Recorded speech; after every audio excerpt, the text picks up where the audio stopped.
All right, this is part 3 of our chapter 14 overview of the education slides. So part 2 was a little long. We went over a multitude of problems that exist in the US school system. But just because all these problems exist, to kind of go back to one of the kind of original uh, points of debate raised by some theorists, particularly conflict theorists. Does that mean we don't have equality of education? Because we have that whole discussion about, we know we have inequality of condition, we know we have inequality of outcomes, but in a country where meritocracy is and mobility and hard work, all those things feature very prominently in our ideology. Do we have equality of opportunity? So I would like to just end this with just some final observations about educational attainment.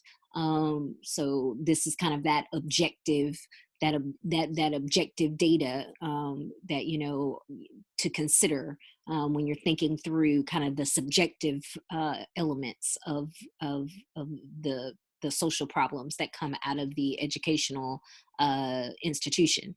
In terms of high school, we have more people graduating than ever before.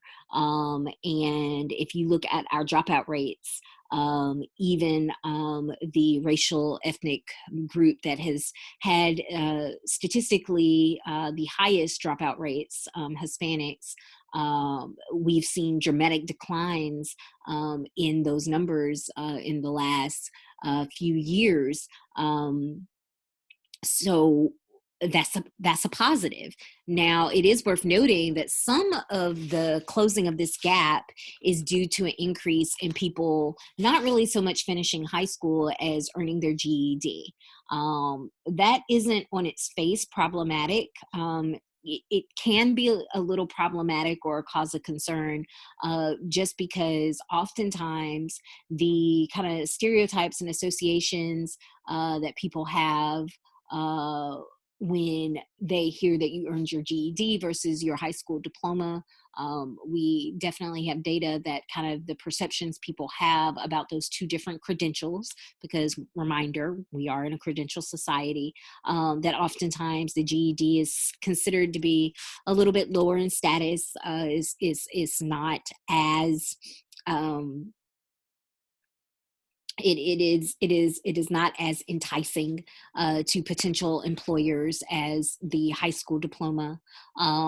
Sometimes it is difficult to go straight from earning your GED to going into a 4-year university. Usually, you do not have the necessary coursework, so you're almost guaranteeing that you're going to have to do at least some of your courses at the kind of community college 2-year college level beforehand, which, like I said, none of that is a problem on its face. It just means, though, that your educational pathway might be a little bit longer. And longer pathways, of course, are more susceptible to unintended, unforeseen kind of barriers and obstacles popping up. The other kind of negative is just, we've increased the number of people that are earning a high school diploma at a time when the comparative worth of a high school diploma has dramatically declined. And that's like, I guess, just your basic laws of supply and demand. Because so many people earn their high school diploma now, it's really just seen as normative. It's not like a kind of a set apart special distinction in a lot of areas and a lot of communities. And so it used to be 30, 40 years ago, there was a much larger distinction between people who earned their high school diploma and people who did not when it came to their earnings potential over time. And the distinction between people who only earned a high school diploma versus people who earned a college degree Although it was a clear distinction, it wasn't quite as large as it is now. And that's just because comparative to that college degree, the comparative worth of a high school diploma has been diminished. But the good news is that college readiness has increased for both rich children and poor children. You know, they are uh, increasingly more in both groups are college ready in terms of their coursework and their ability to pass college entrance exams. That being said, an enrollment gap still does persist. We saw that graphic in the part 2 video that showed that, you know, even when poor children are uh, have superior level academic skills, only about half of them go on to enroll right out of high school into into a college program and are able to finish within 6 years. Um, and so that enrollment gap, where we are not having children that come from poor families, working class, working poor, poor families, enrolling in college at the same rate as middle class, upper middle class families is a concern. One distinction is that we know that poor kids are more likely to enter community college. Once again, this is not uh, on its face a problem. Community colleges, of course, allow people to save money. They're able to earn credits that, because of the kind of increasing contracts that exist between community colleges and state universities, you know that your credits will transfer. So there are a lot of positives um, about doing the community college route, but there are some potential negatives as well. And I'm going to apologize in advance that this is not, I could not figure out how to make this a white background for the graph here.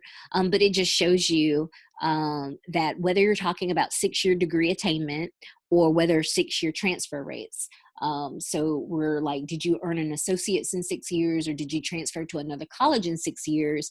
It's worth noting that if you're talking about poor students or students who are first generation, which means their parents, neither of their parents went and received a post-secondary credential, you can see that these rates of either earning an associate's or transferring to a college are not really that high.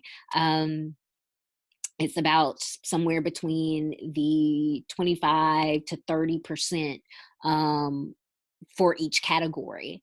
And so community colleges have, if anything, become a way for children of parents who do have college degrees or students who do come from middle class or better backgrounds. It's become a way for them to save money, to get their gen eds out of the way, to put them on a path towards a college degree, which is a great thing. But we aren't necessarily seeing the same kind of smooth pathway to either an associate's degree or to transferring to a 4-year when it comes to like our poor students at community colleges or our first generation students at community colleges. And even for students that do go on to 4-year universities, we see that there is a distinction that they are less likely to enroll in selective institutions. So those Ivies and state Ivies and big state universities, you know, once again, kind of like what I've said before, it's not that this is on its face a big problem, but it is potentially problematic in the sense that there are some grad schools and professional programs, as well as Fortune 500 companies and other types of professional opportunities where they do the bulk of their they do the bulk of their scouting. They offer their internships. Their fresh out of college hiring comes from this kind of cluster of top colleges. So if those colleges are primarily just being attended by people who are already, as you can see, come from families in the richest economic quartile, once again, this is just a kind of way that we keep our population stratified, even when education is supposed to be this kind of equalizer, this great equalizer. Gender is and the gender inequities in higher education are also, it's worth making a kind of point here.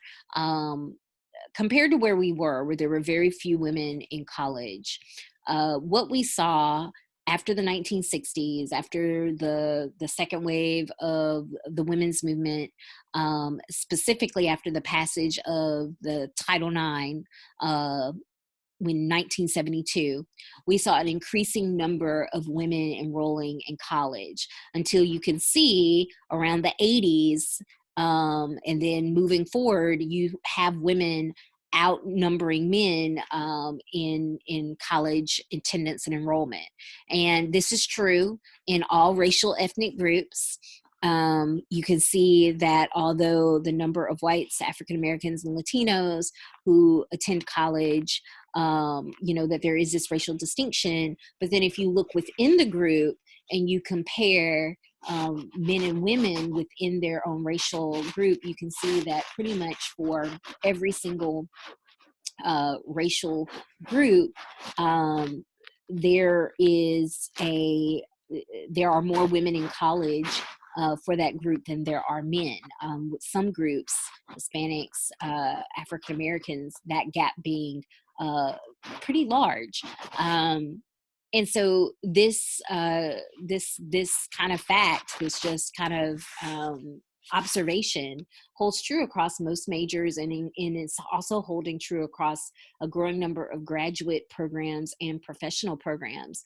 The only distinction we see, of course, is in STEM, which there is concern there because, the career opportunities and the salary opportunities that exist in STEM, certainly if women are avoiding STEM majors and STEM careers, then the fact that women are in higher education in larger numbers is not going to necessarily make that wage gap disappear overnight if they are going into majors and careers where the kind of opportunities are not as lucrative.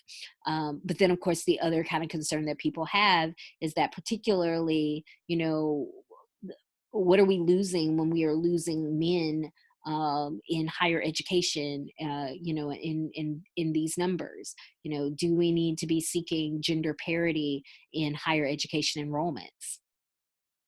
And so the final points I'm going to make about college and educational attainment have to do with college persistence, so staying in college, because there are so many schools now available, so many opportunities for accessibility, that the enrollment numbers have gone up, but completion is still a problem.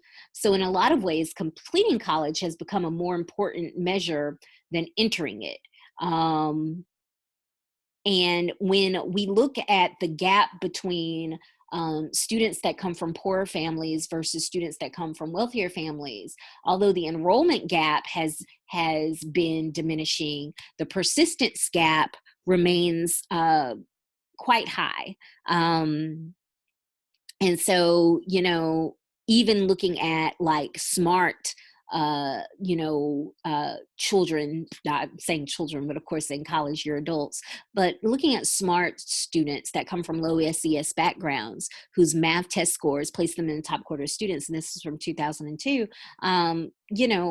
they still, as you can see, a solid number go to college, but leave without a degree, 25.6%. And this is a much higher number than smart students that come from wealthier backgrounds, or even students who are not as smart in terms of their test scores, but come from wealthier backgrounds. And so that observation that poor young adults are less likely to finish a college degree raises the question, why? And we don't have an answer for this, but there are a lot of factors that can contribute to this dropout rate. Certainly, high educational costs drive students out. The cost of attending college has gone up and has continued to go up. And when this happens, especially if there is an increase of cost during a student's years of attendance, the low-income students are more likely to drop out. The rigors of college work. College comes with a heavy workload, and although we are narrowing the gap of college readiness, the gap still exists, and especially if a student comes in without having gone to community college or a two-year college first, they may find that they need to take remedial classes without credit. This lengthens completion time. This is additional money. All of this can be very disheartening and lead to students dropping out.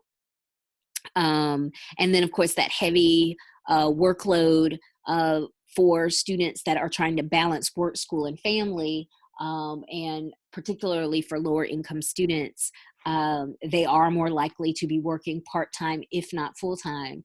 That presents challenges and increases the likelihood of dropping out.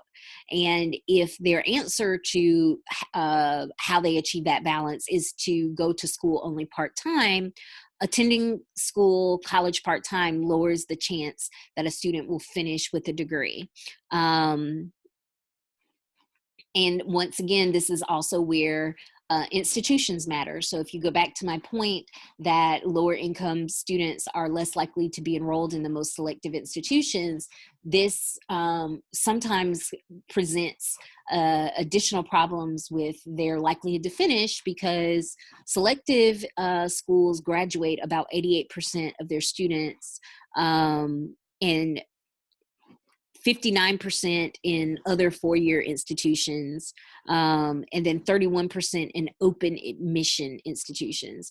And open admissions institutions pretty much means they let in everyone who applies and that has the money to pay the tuition. And so open admission institutions are most community colleges, for example. And so once again, it's just that concern that even if you are a smart student, and so this graph is looking at 8th grade test scores and college completion, and it's breaking it into lower income, middle income, and high income households, you can see that even students that have these really high test scores, if they're lower income, they have a much more reduced likelihood of finishing college than their middle income and their high income peers. And so the extent to which you feel that this is problematic, the extent to which that you feel that this is fair, that this is not maybe a violation of what we mean when we say we have equal opportunity, or that education is the great equalizer, your answer to those questions probably has a lot to do with kind of your theoretical framework, as well as your political ideology. So I know I normally don't go over these on videos, and I'm not going to spend a lot of time on them here, but just quickly to note, obviously structural functionalists, they focus on the manifest and latent functions of schools, and largely they feel like that schools do a pretty good job of meeting these functions. And if you're a structural functionalist, you focus more on how well it's working. To the extent that it's not working, you label it as a dysfunction and you work to fix it, but you don't necessarily believe that the whole system needs to be overhauled or is flawed. Symbolic interactionists, as always, they are focusing on that micro level, that micro level focus. And so they're looking at how individuals experience the school system. And so specifically when we were talking about the issues of tracking and labels and self-fulfilling prophecies, all of that kind of reflects a symbolic interactionist perspective on the issue. Most of the people that focus on the problems that exist in the educational system, especially problems related to unequal opportunities and accessibility and outcomes, most of those people do come from a social conflict background, as I previously mentioned, where the focus is how our education system reflects and reinforces the existing divisions in society, meaning it works well for people who come from families who have already kind of done well in the system. And it doesn't work as well for families who haven't done well in the system, that their students are going to run in problems, into problems, much more so than students that are coming from higher SES backgrounds. The feminist analysis always brings in, of course, the gender lens, and it focuses on how men and women experience education differently. If you're looking at it from a occupational type of lens, the fact that although women are predominant in the lower levels of education, they're the bulk of our primary teachers. There are less women at upper levels of education. In particular, if you split education separate from administration, there are a lot of women who are, doing the educational work on the ground as teachers, but a lot less likely to be principals or superintendents. That's the type of thing that a feminist analysis would focus on, as well as that what I mentioned previously, like what's going on, in the world of STEM. There are, although while not a feminist analysis, there are a growing number of masculinity scholars that are starting to ask the question, why are we losing particularly working class men in higher education?